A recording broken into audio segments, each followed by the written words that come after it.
पृथ्वी की सतह सौर विकिरण के द्वारा गर्म होती है और ये अपने आसपास की वायु को भी गर्म कर देती है। इस प्रकार पृथ्वी की सतह और वायुमंडल के साथ सूर्यातप की अन्योन्य क्रिया से, इंटरैक्शन से उत्पन्न हुई ऊष्मा तापमान कहलाती है। तापमान किसी पदार्थ या स्थान के गर्म या ठंडा होने का डिग्री में माप है।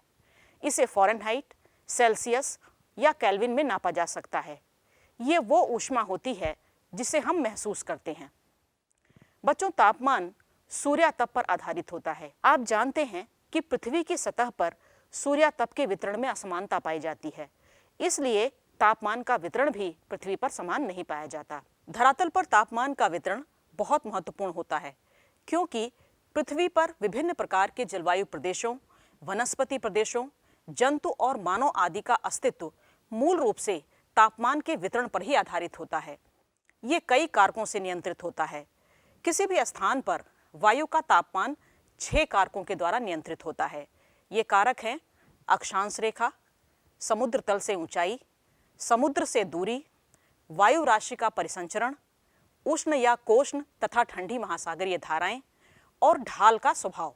सबसे पहले हम बात करते हैं अक्षांश रेखा की। तापमान पर अक्षांश रेखा का सबसे अधिक प्रभाव पड़ता है। भूमध्य रेखा पर सूर्य की किरणें सीधी पड़ने के कारण और दिन तथा रात की लंबाई बराबर होने के कारण सूर्यातप सबसे अधिक होता है, इसलिए तापमान भी सबसे अधिक होता है। लेकिन जैसे जैसे हम भूमध्य रेखा से उत्तर और दक्षिण की ओर बढ़ते हैं, तापमान कम हो जाता है। ऐसा सूर्य की किरणों के तिरछा होने के कारण होता है। जून के महीने में जब सूर्य कर्क रेखा पर लंबवत चमकता है, तो उस समय अधिकतम तापमान विषुवत रेखा पर नहीं होता है। ये थोड़ा उत्तर की ओर लगभग 20 डिग्री अक्षांश के पास होता है। इसे तापीय विषुवत रेखा के नाम से जाना जाता है।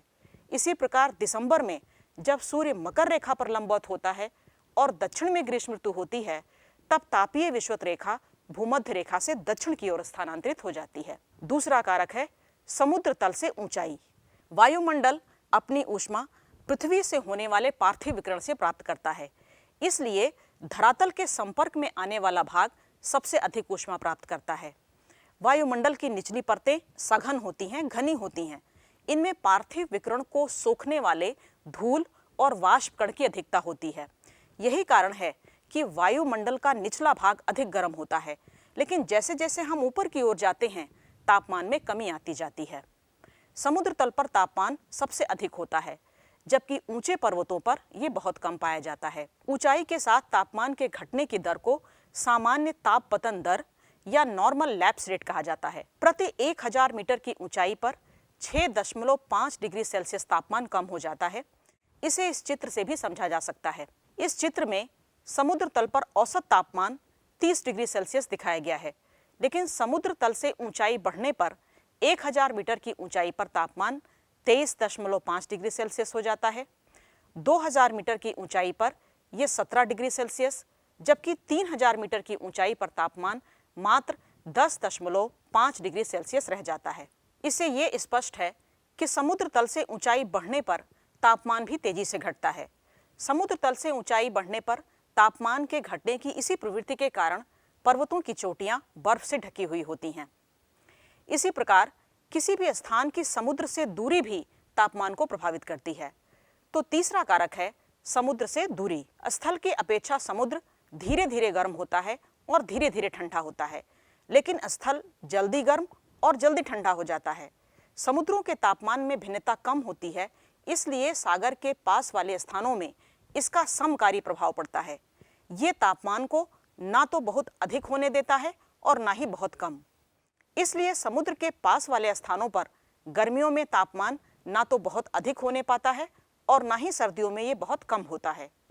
लेकिन जैसे जैसे तट से दूर आंतरिक क्षेत्र आते हैं, वहां पर समुद्र का समकारी प्रभाव नहीं होता है। स्थल भाग तेजी से गर्म और तेजी से ठंडे होते हैं, जिससे गर्मियां भीषण होती हैं और सर्दियां भी बहुत कठोर होती हैं। समुद्र से दूरी का प्रभाव एशिया महाद्वीप के आंतरिक क्षेत्रों में सबसे अधिक दिखाई पड़ता है।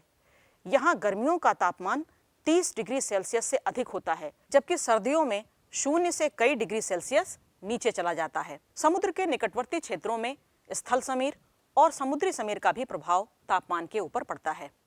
तो जलवायु को सम रखने में इसकी महत्वपूर्ण भूमिका होती है। तापमान को प्रभावित करने वाला अगला कारक है वायु राशि का परिसंचरण। प्रचलित पवन और वायु राशियां भी अपने मूल क्षेत्र से चलकर प्रभावित क्षेत्र के तापमान में भारी परिवर्तन लाती हैं।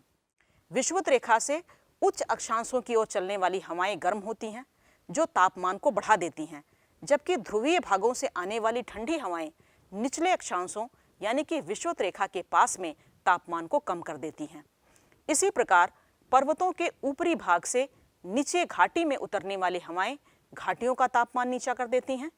कुछ स्थानीय हवाएं भी अपने क्षेत्र के तापमान में भारी परिवर्तन लाती हैं। लू इसी प्रकार की एक स्थानीय हवा है जो मई जून के महीने में भारत के उत्तरी भागों का तापमान बढ़ा देती है। महासागरों में चलने वाली सागरीय धाराएं भी तटीय क्षेत्रों के तापमान में भारी परिवर्तन लाती हैं। महासागरीय धाराएं दो प्रकार की होती हैं, गर्म या उष्ण जलधाराएं और ठंडी जलधाराएं। उष्ण कटिबंध से चलने वाली गर्म जलधाराएं उच्च अक्षांशों में तटीय भागों में औसत से अधिक तापमान कर देती हैं, जैसा कि मानचित्र में दिखाया गया है। उत्तरी अटलांटिक महासागर में चलने वाली गल्फ स्ट्रीम और उत्तरी अटलांटिक प्रवाह यूरोप के उत्तरी पश्चिमी भाग में तापमान को बढ़ा देती है, जिससे यूरोप के अधिकांश बंदरगाह साल भर व्यापार के लिए खुले रहते हैं। इसी प्रकार जापान के निकट बहने वाली क्यूरोशियो गर्म जलधारा के कारण जापान के उत्तरी द्वीपों में तटीय क्षेत्रों का तापमान सामान्य से अधिक रहता है। इसी प्रकार ठंडी जलधाराएं भी तटीय क्षेत्रों में तापमान कम कर देती हैं। पर्वतीय क्षेत्रों में ढाल की स्थिति भी तापमान के वितरण को प्रभावित करती है। पहाड़ी क्षेत्रों में धरातल का जो भाग सूर्य के सामने पड़ता है, वहां पर सूर्य की किरणें सीधी पड़ती हैं और सूर्यातप की मात्रा अधिक होती है, जिससे तापमान भी अधिक होता है, जबकि इसके विपरीत ढाल पर तिरछी किरणों के कारण तापमान कम हो जाता है। इस प्रकार ये सभी कारक धरातल पर तापमान के वितरण में होने वाली विभिन्नता को प्रभावित करते हैं।